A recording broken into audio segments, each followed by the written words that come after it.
Hey, this is Chris at Art Secret Studio, and we're here at Plaza Art. I'm going over some of the charcoals and why you use them and how you use them. And I thought we'd make a chart, basically, like you do a painting chart with different colors, but how about a chart with different marks?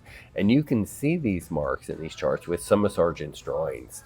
When I make a mark, and I make this strong line like this, and I have these whites coming through it, there's a degree of difference between light and dark, and that contrast is quite powerful. If I do the same kind of marks and I don't go quite as dark, or maybe I take my hand and smear it a little bit, then all of a sudden there's not a difference in value. It's not going to attract attention.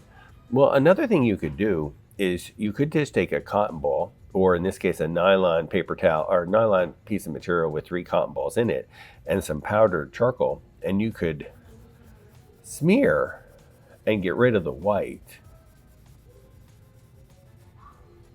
And then if I drew that line in it very lightly, I could have those lines in it and then soften it, and they wouldn't stand out as much as that does. So there's different degrees when you make a mark of how much contrast you make. So there's times, other ways to make a mark too, in addition to that, there's also just actually smearing, where there's no variation at all between the whole thing. And then don't forget the fact that it could be very lightly done as well, where it's not as strong and not as dark. So all of these lines could be done differently.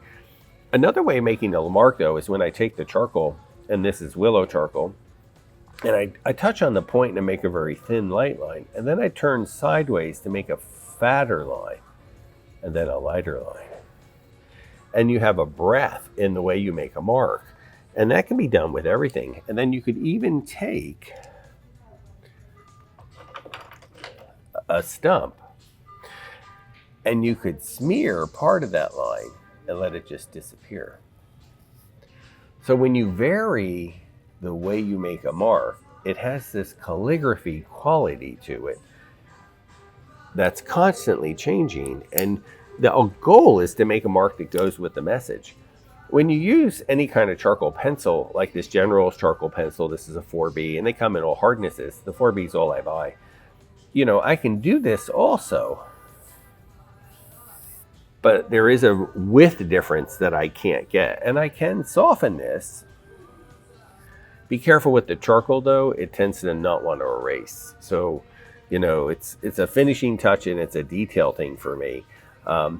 Sometimes I'll buy these inexpensive little $3 and $5 blank charcoal holders, and you slide the charcoal in, and they come in different sizes and different widths, and you don't use the one that's broken. So they come in different sizes and different widths, and you can extend a broken piece of charcoal that's now longer, because if the charcoal's too small, I can't use it, too short.